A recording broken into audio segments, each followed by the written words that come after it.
Bonjour à tous, c'est Morgane. Aujourd'hui, je vais vous parler d'un magazine de prépublication au Japon, le Saikyo Jump, dont j'ai pas encore eu l'occasion de vous parler sur la chaîne de Rosalis.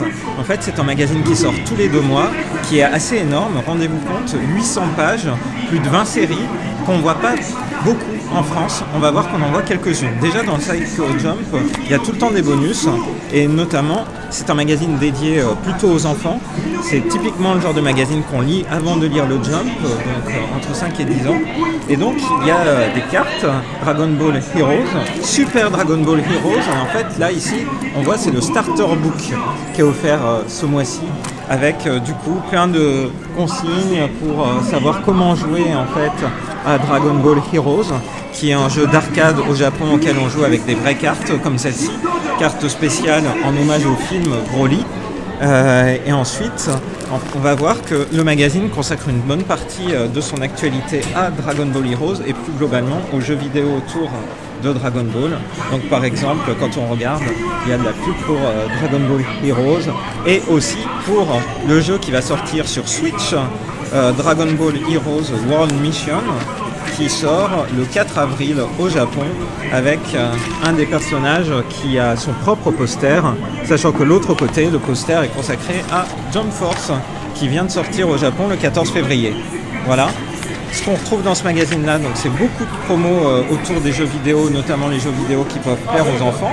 Il y a aussi le nouveau Dragon Ball Project Action RPG qui est présenté, beaucoup de pages dédiées à Dragon Ball Heroes, et puis aussi un manga dédié à Dragon Ball Heroes, plus de 50 pages de prépublication.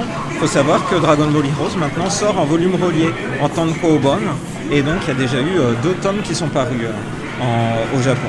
Après, il y a de l'actualité, il y a des mangas qu'on ne connaît pas, et puis surtout, je vous disais, c'est destiné au jeune public, et notamment à faire revivre les franchises que le jeune public ne connaît pas forcément. Donc là, ici, par exemple, Captain Tsubasa dispose de son propre nouveau manga. On voit, c'est le chapitre 6 qui reprend l'histoire de Captain Tsubasa. Donc les jeunes peuvent découvrir Captain Tsubasa par ce biais-là. Et c'est le cas pour d'autres franchises. Il y a aussi des mangas autour des jeux de cartes.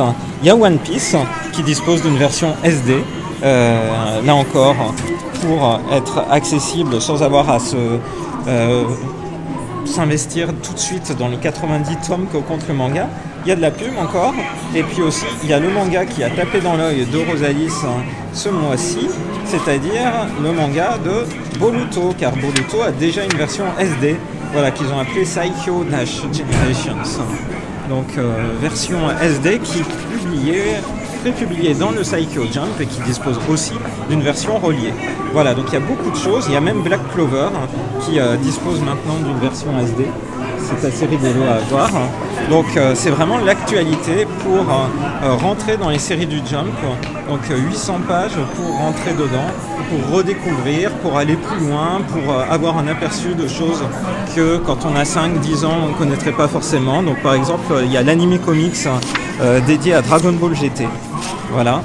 Et puis beaucoup de lectures, 800 pages de bonus ainsi à lire avec ce que je vous montrais tout à l'heure. Donc magazine qui permet de rentrer dans les franchises du Jump et qui montre bien en fait que justement l'éditeur Shueisha sait bien renouveler les générations autour de ces séries phares. Et rien que la part qui est consacrée à Dragon Ball avec ses séries dérivées et notamment Dragon Ball SD également, qui est une série qui est arrivée en France, qui est publiée chez Glénat et dont le 5e tome est sorti au Japon. Et maintenant, c'est la fin du combat contre Vegeta. En fait, dans Dragon Ball SD, on est déjà à la fin du 5e tome dans le combat contre Vegeta. Donc forcément, vous vous rendez bien compte que c'est allé vite. Dans le manga originel, ça prenait 20 tomes. Et pour donner un ordre d'idée, juste le moment où Gohan se transforme en gorille dans Dragon Ball, dans le combat contre Vegeta, et le moment où on lui coupe la queue, ça prenait un petit peu de temps. Là, vous voyez, c'est résumé en 2 pages. Donc ça peut aller vite. Et ce qui est rigolo, je voulais finir cette vidéo là-dessus, c'est la fin de ce chapitre, parce que des fois il y a des clins d'œil à l'actualité de Dragon Ball, et en fait, à la fin du chapitre, Vegeta, après son combat sur Terre, il termine sur une planète qui rappellera des choses à ceux qui ont vu le film Broly.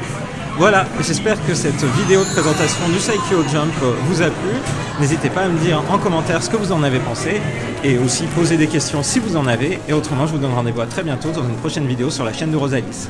Bye bye!